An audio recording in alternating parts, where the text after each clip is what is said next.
আল্লাহর কাছে সবচেয়ে প্রিয় মানুষ কারা, যাদের জন্য রহমতের দরজা সবসময় খোলা? আসসালামু আলাইকুম ওয়া রাহমাতুল্লাহ। প্রিয় দর্শক, দুনিয়াতে প্রতিটি মানুষই জনপ্রিয় ব্যক্তি ও ভালোবাসার মানুষ হিসেবে প্রতিষ্ঠিত হতে চায়। মানুষ তাকে ভালোবাসুক, শ্রদ্ধা করুক, সম্মান করুক, সেটাই চায়। আবার যারা বড় বড় দায়িত্বশীল বা ক্ষমতাধর ব্যক্তি, তাদের আনুকূল্য কিংবা আস্থাভাজনও হতে চায় মানুষ। আর এই দুইটি বিষয়ে আস্থা অর্জন করতে পারলেই মানুষ দুনিয়ায় অনেক সুবিধা ভোগ করতে পারবে। কিন্তু কারো যদি আল্লাহর সাথে ঘনিষ্ঠ সম্পর্ক তৈরি হয়, তাহলে সে হতে পারে দুনিয়া এবং আখিরাত উভয় জগতের সফল মানুষ। কেননা তার জন্য আল্লাহর রহমতের দরজা সবসময় সব জায়গায় খোলা হয়ে যায়। চলুন তাহলে এমন সফল মানুষ হওয়ার মূল মন্ত্রটা জেনে নেই। প্রিয় দর্শক, আল্লাহ তাআলা কুরআনুল কারিমে বান্দার সঙ্গে ভালোবাসার সম্পর্ক গড়ার কথা বলেছেন এভাবে: ওয়ামিনান নাসি মান ইয়াত্তাখিযু মিন দুনিল্লাহি আনদাদান ইউহিব্বুনাহুম কাহুব্বিল্লাহ ওয়াল্লাযীনা আমানু আশাদ্দু হুব্বান লিল্লাহ। কিছু লোক এমনও রয়েছে যারা অন্যান্যকে আল্লাহর সমকক্ষ সাব্যস্ত করে এবং তাদের প্রতি তেমনি ভালোবাসা পোষণ করে যেমন আল্লাহর প্রতি ভালোবাসা হয়ে থাকে। কিন্তু যারা ঈমানদার, আল্লাহর প্রতি তাদের ভালোবাসা ওদের তুলনায় বহুগুণ বেশি। সুতরাং মুমিন বান্দার লোভ লালসা, চাওয়া পাওয়া ও কামনা বাসনা হওয়া উচিত আল্লাহ তাআলার সবচেয়ে বেশি নৈকট্য পাওয়া, আল্লাহ তাআলার সবচেয়ে বেশি ভালোবাসা পাওয়ার চেষ্টাকে প্রাধান্য দেওয়া। আর আল্লাহ তাআলার ভালোবাসা পাওয়া মুমিন বান্দার ইমানি দায়িত্বও বটে। কুরআনুল কারিমের একাধিক আয়াতে আল্লাহ তাআলা তার ভালোবাসা পাওয়ার উপায় তুলে ধরেছেন। আল্লাহর ভালোবাসা পাওয়ার সেসব উপায়গুলো কি? মহান আল্লাহ তাআলা বান্দাকে কোন কাজে বেশি ভালোবাসবেন, কোন কাজে রহমত নাজিল করবেন, কোন কাজে অভিশাপ দেবেন, রহমত থেকে বঞ্চিত করেন, তাও জানতে হবে। সে অনুযায়ী আমল করা মুমিনের একান্ত কাজ। আল্লাহ তাআলা কুরআনুল কারিমের বিভিন্ন আয়াতে তা সুস্পষ্টভাবে তুলে ধরেছেন। যেমন এক আয়াতে রয়েছে, যারা আল্লাহর কাছে সবচেয়ে বেশি তওবা করে, আল্লাহ তাআলা তাদেরকে সবচেয়ে বেশি ভালোবাসেন। এই প্রসঙ্গে আল্লাহ তাআলা বলেন, ইন্নাল্লাহা ইউহিব্বুত তাওয়াবিন ওয়া ইউহিব্বুল মুতাতাহহিরিন। নিশ্চয়ই আল্লাহ তওবাকারী এবং অপবিত্রতা থেকে যারা বেঁচে থাকে তাদের ভালোবাসেন। এই তওবার মর্মার্থ কি? মানুষ প্রতিনিয়ত অহরহ গুনাহ করে থাকে, আর এই গুনাহ থেকে ফিরে আসা কিংবা বিরত থাকা। অতীত জীবনে যেসব গুনাহ হয়েছে, আল্লাহর কাছে সেই সব গুনাহকে অপরাধ হিসেবে স্বীকার করে এই অপরাধ বা গুনার জন্য অনুতপ্ত হওয়া, এই অন্যায় অপরাধ না করার দৃঢ় প্রতিজ্ঞা করার নামই হলো তওবা। যারাই এই প্রতিজ্ঞা করে, গুনাহ থেকে ফিরে আসে বা গুনাহ থেকে বিরত থাকে, আল্লাহ তাআলা এইসব তওবাকারীকেই সবচেয়ে বেশি ভালোবাসেন। তওবার মূল রহস্য, আসলে জীবনের পূর্ণতার জন্য আল্লাহর কাছে ফিরে আসার বিকল্প নেই। যারা হেদায়েতের আলো থেকে যত দূরে, তারা ততই অসহায়, নিঃস্ব, নিঃসঙ্গ, অন্ধকারে নিমজ্জিত। দুনিয়ার শত দুর্বিপাক, দুঃসময় যখন কেউ পাশে দাঁড়ানো থাকে না, তখন বেঁচে থাকা দুঃসহ হয়ে যায়। একটু সুখ স্বস্তির সন্ধানে অশুভ অমানিসায় ডুব দেয় তারা। দুনিয়ার মিথ্যা মরিচিকার পিছে দৌড়িয়ে ক্লান্ত শ্রান্ত মানুষ হতাশার হাওর বাওরে ঘুরপাক খায়। এ সময় সবাই পর হয়ে মুখ ফিরিয়ে নিলেও একমাত্র মহান দয়ালু আল্লাহ রাব্বুল আলামিন হতভাগা বান্দা থেকে তার রহমতের দৃষ্টি ফিরিয়ে নেন না। আল্লাহ তাআলাকে বাদ দিয়ে যারা অন্য কারো মুখাপেক্ষী হয়, তারা বড়ই কপাল পোড়া। আল্লাহ তাআলাকে ডাকলে সাড়া দেন তিনি। আল্লাহ তাআলার রহমত ছাড়া মানুষের একটি নিঃশ্বাস নেওয়ারও ক্ষমতা নেই। মানুষের জীবন কখনোই সরল রেখার মতো নয়। কখনো সাফল্য, কখনো ব্যর্থতা, কখনো আনন্দ, কখনো গভীর হতাশা। এমন সময় আসে যখন মনে হয় সব পথ বন্ধ, চেষ্টার পর চেষ্টা করেও কাজ হচ্ছে না, মানুষ দূরে সরে যাচ্ছে, স্বপ্নগুলো ভেঙে চুরমার।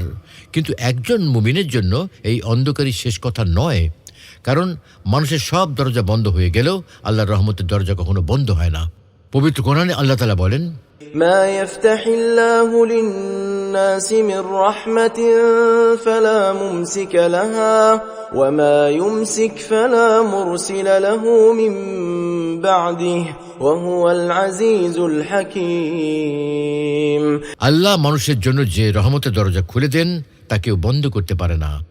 আর তিনি যা বন্ধ করেন, তা তিনি ব্যতীত কেউ খুলতে পারে না। তিনি পরাক্রমশালী, প্রজ্ঞাময়। এই আয়াত আমাদের শিখিয়ে দেয়, রিজিক, সম্মান, ভালোবাসা, সাফল্য সবকিছুই আল্লাহর হাতে। মানুষ চেষ্টা করতে পারে, কিন্তু ফল নির্ধারণ করেন একমাত্র রাব্বুল আলামিন। অথচ যখন আমরা ব্যর্থ হই, তখন শয়তান কানে কানে বলে, তোমার জন্য আর কিছু বাকি নেই।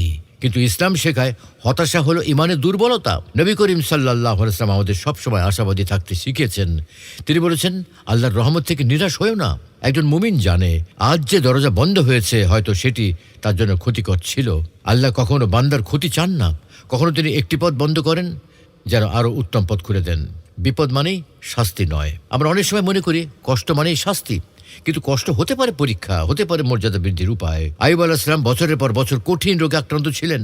সবকিছু হারিয়েও তিনি আল্লাহর উপর ভরসা হারাননি। শেষ পর্যন্ত আল্লাহ তাকে সুস্থতা ও দ্বিগুণ নিয়ামত দান করেছেন। তাই আজ যদি আপনার জীবনেও সবকিছু বন্ধ মনে হয়, মনে রাখুন এটি হয়তো আপনার ধৈর্যের পরীক্ষা। তাই হতাশ হবেন না, বরং আল্লাহর কাছে ফিরে আসার পথ খুঁজতে থাকুন। মানুষ সবসময় আল্লাহ তাআলা মুখাপেক্ষী। তা সত্ত্বেও ধন সম্পদ, পদ পদবী, প্রভাব, প্রতিপত্তির বদলতে সম্মান মর্যাদার দাবিদার যারা, তারা তো অহংকারী বটেই। সেই সাথে যারা মহান স্রষ্টা আল্লাহ তাআলাকে ডাকে না, তারা অবশ্যই অহংকারী। আর অহংকার হলো আল্লাহ তাআলার চাদর, তা নিয়ে টানাটানি করলে তিনি ক্ষুব্ধ হন। কোরআনে কারিমে আল্লাহ রাব্বুল আলামিন বলেছেন, وقال ربكم ادعوني أستجب لكم إن الذين يستكبرون عن عبادتي سيدخلون جهنم داخرين। তোমাদের পালনকর্তা বলেন, তোমরা আমাকে ডাকো, আমি তোমাদের ডাকে সাড়া দেব। যারা আমার ইবাদত নিয়ে অহংকার করে তারা শীঘ্রই লাঞ্ছিত হয়ে জাহান্নামে প্রবেশ করবে। এক হাদিসে কুদসিতে আল্লাহ তাআলা বলেন, অহংকার আমার সম্মানের চাদর আর সম্মান হচ্ছে আমার গৌরবের পোশাক। যে ব্যক্তি এই দুটির কোন একটি নিয়ে আমার সাথে টানাটানি করে আমি তাকে আযাবে নিক্ষেপ করি। আল্লাহ তাআলার হুকুম এবং তার হাবিব মুহাম্মদ রাসূলুল্লাহ সাল্লাল্লাহু আলাইহি ওয়াসাল্লামের নির্দেশিত পথ অর্থাৎ সুন্নাহ মোতাবেক চলাই মূলত আল্লাহর পথে চলা। এর বাইরে গেলেই তখন বিভ্রাট ও বিপত্তি ঘটে। আল্লাহ জাল্লা শানহু উদ্ধত প্রদর্শনকারীদের পছন্দ করেন না। যারা প্রতিপালকের ইবাদত থেকে মুখ ফিরিয়ে নেয়, বরং মহান আল্লাহর অস্তিত্ব সম্পর্কে সন্দিহান, তারাই আসলে অহংকারী। তাদের তথাকথিত বুদ্ধিবৃত্তিক কর্মকাণ্ড আল্লাহ তাআলার কাছে কোনো মূল্য নেই। আকামুল হাকিমিন, আল্লাহ রাব্বুল আলামিন তাই বলছেন, إن الذين كذبوا بآياتنا واستكبروا عنها لا تفتح لهم أبواب السماء ولا يدخلون الجنة حتى يلج الجمل في سم الخياط وكذلك نجزي المجرمين। অবশ্যই যারা আমার আয়াতসমূহকে অস্বীকার করেছে এবং দম্ভ ভরে তা থেকে মুখ ফিরিয়ে নিয়েছে, তাদের জন্য কখনো রহমত ভরা আসমানের দুয়ার খুলে দেওয়া হবে না যতক্ষণ পর্যন্ত একটি সূচের ছিদ্র পথ দিয়ে একটি উট প্রবেশ করতে না পারবে, ততক্ষণ পর্যন্ত এরা জান্নাতে প্রবেশ করতে পারবে না। আমি এভাবেই অপরাধীদের প্রতিফল দিয়ে থাকি। আল্লাহর কালাম কুরআনুল করিম ও রাসূলুল্লাহ সাল্লাল্লাহু আলাইহি ওয়াসাল্লামের নির্দেশনা মেনে জীবনযাপন করাই ইসলাম। মনে রাখতে হবে আল্লাহ তাআলা দ্বীনকে সহজ করে দিয়েছেন।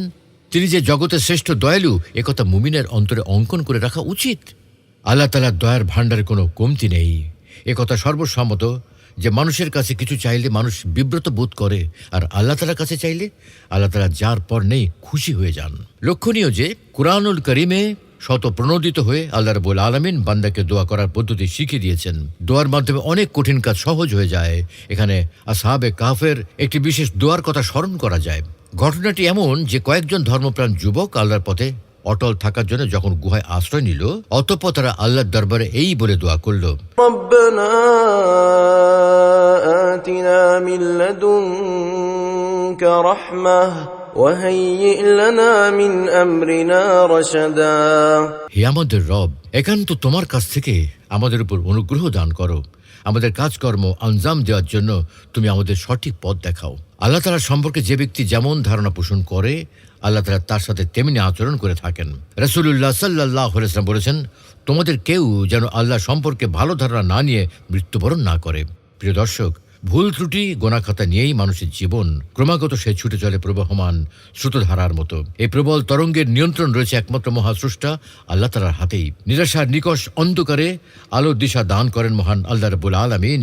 পাপী তাপী বান্দা যখন কৃত অপরাধের জন্য অনুতপ্ত হয়ে ক্ষমা প্রার্থনা করে ফিরে আসে, তার জন্য রহমানুর রহিমের রহমতের দরজা 24 ঘন্টা খোলা।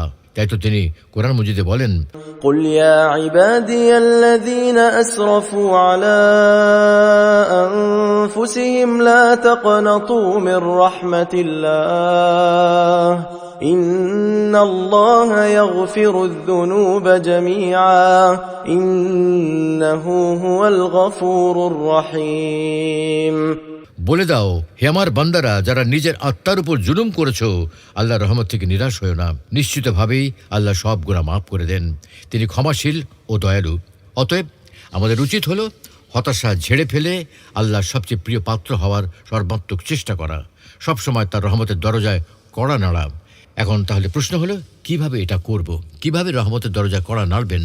দোয়া করুন, অন্তর খুলে আল্লাহর কাছে চান, তওবা করুন, গুনাহ থেকে ফিরে আসুন, সবর করুন, সময়ের আগে কিছুই আসে না, তাওয়াক্কাল করুন, ফল আল্লাহর হাতে ছেড়ে দিন। রাসূল সাল্লাল্লাহু আলাইহি ওয়াসাল্লাম একটি দোয়া শিখিয়েছেন, হে আল্লাহ, আপনার রহমতের দরজা আমার জন্য খুলে দিন। জীবনে যখন মনে হবে সব শেষ, তখন আকাশের দিকে তাকান। যিনি আসমান জমিনের মালিক, তার জন্য একটি সমস্যাও কঠিন নয়। মানুষের বিচার সীমিত, কিন্তু আল্লাহর পরিকল্পনা অসীম। তাই মনে রাখবেন, মানুষ যদি আপনাকে ফিরিয়ে দেয়, আল্লাহ কখনো ফিরিয়ে দেন না। পৃথিবী যদি দরজা বন্ধ করে দেয়, আসমান তখনও খোলা থাকে। আল্লাহ রাব্বুল আলামিন আমাদের সকলকে আল্লাহর কাছে সবচেয়ে প্রিয় মানুষ হওয়ার তৌফিক দান করুন। আমিন।